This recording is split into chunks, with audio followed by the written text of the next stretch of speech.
Assalamualaikum warahmatullahi wabarakatuh. Kembali lagi di channel gue, Dwi Otomotif. Nah, kali ini gue bakalan bahas beberapa mitos yang dibilang-bilang oleh netizen nih mengenai si Juki R3 ini. Katanya banyak yang bilang kalau si Juki R3 ini mobilnya boros, lemah, dan nggak nyaman buat jalan jauh. Apa iya? Bener nggak sih sebenarnya? Nah, sebenarnya gue pengen bilang satu kalimat nih buat yang bilang si Juki R3 ini boros, lemah, dan tidak nyaman. Apa kata-katanya? Apa kalimatnya? Lu dapat informasi dari mana, bos? Oke, kita bedah mitos-mitos ini. Let's go. Mitos yang pertama, katanya si Juki ini BBM-nya boros. Banyak yang bilang R3 ini boros, tapi faktanya mobil ini sebenarnya punya konsumsi bahan bakar yang irit. Mobil ini bisa punya range 12 sampai 14 km di dalam kota.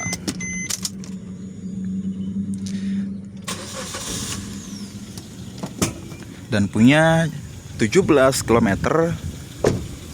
di luar kota di jalan tol.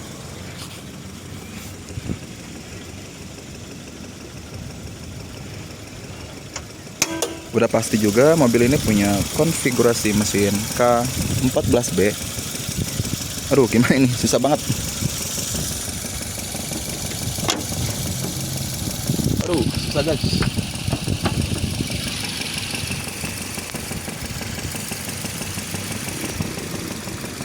Nah, udah pasti mobil ini sudah VVT. Buat kalian yang nggak tahu, VVT itu panjangan dari Variable Valve Timing. Jadi teknologi yang mana bisa mengatur waktu buka tutupnya si katup valve sehingga mesin dan bahan bakar bisa lebih efisien dalam berbagai kondisi gitu loh.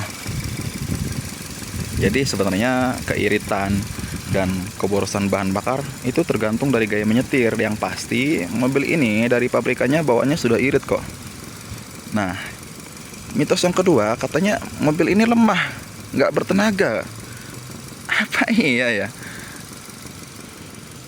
Kalau dibandingin sama mobil 1500 cc ke atas, ya udah jelas mobil ini kalah dong. Tapi dengan kapasitas 1400 cc yang dibawa mobil ini dengan tenaga 92 horsepower dan torsi 130 Nm, si Juki R3 ini kenyataannya cukup oke buat harian.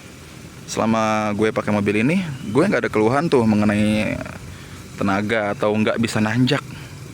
Nggak ada keluhan kayak gitu, kan nggak ada.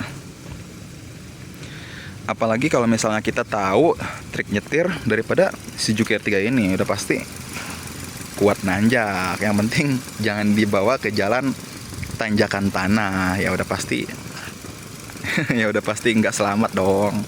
Ya kali lu bawa mobil ini ke tanjakan tanah,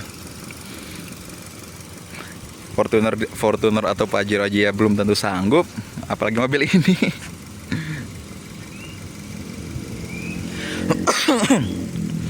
Sebenarnya mobil ini tuh tenaganya cukup oke kok, apalagi kalau misalnya kita selalu menggunakan RPM tengah gitu ya, supaya tenaganya tuh ada terus gitu loh.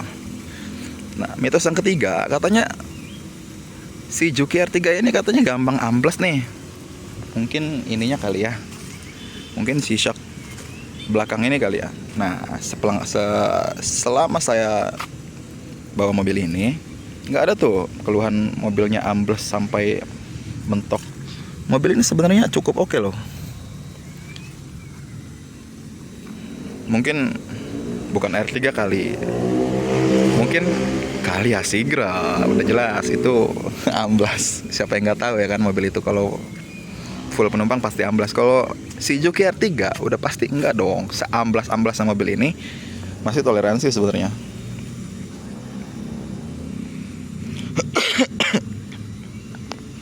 Kemudian untuk mitos yang nomor 4, katanya AC mobil ini kurang dingin. Masa sih? Kalau keadaan mobil ini sehat walafiat, keadaannya prima, normal, sebenarnya AC mobil ini dingin-dingin aja kok. Gue nggak bisa bilang mobil ini AC-nya paling dingin. Mungkin ya bisa jadi ada mobil yang lebih dingin di kelasnya. Kalau emang mobil ini nggak begitu dingin AC-nya, mungkin ya kalian bisa cek entah itu freonnya bocor atau freonnya kurang. Bisa jadi dari filter AC-nya kotor, atau bisa jadi dari kipas pendinginnya sudah kurang berfungsi dengan baik. Kemudian mungkin cairan radiatornya sudah mulai kurang tuh. Karena banyak faktor yang bisa membuat AC mobil itu kurang dingin. Apapun mobilnya sih sebenarnya, nggak mesti si Juki R3 ini. Mau mobil kalian yang mahal sekalipun, kalau yang tadi gue sebutin itu nggak kalian cek, ya bisa jadi nggak bisa sedingin itu juga AC-nya ya kan. Nah, mitos yang terakhir, katanya R3 ini katanya nggak cocok buat jalanan terjal. Ya kali ya kan, lu mau pakai mobil R3 ini ke jalanan off-road, kan nggak mungkin ya kan. Apalagi buat ya pokoknya jalanan tanah ya kan, nggak mungkin kan lu pakai mobil ini kan.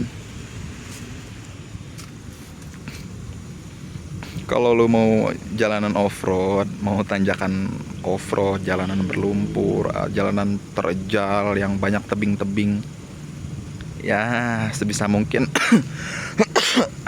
kalian jangan pakai mobil inilah. Pakai mobil yang sesuai porsinya aja. Kan mungkin kalian juga udah tahu kalau mobil ini tuh front wheel drive.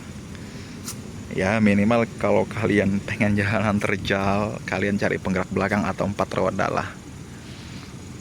Karena mobil ini yang pasti mobilnya nyaman, nggak kalah gitu loh kenyamanannya.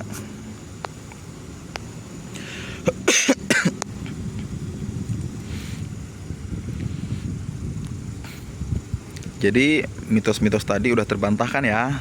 Kalau kalian punya pengalaman lain atau mitos-mitos yang mau dibahas nih, komen di bawah ya. Jangan lupa like, share, dan subscribe biar gak ketinggalan konten menarik lainnya. Sampai ketemu di video berikutnya.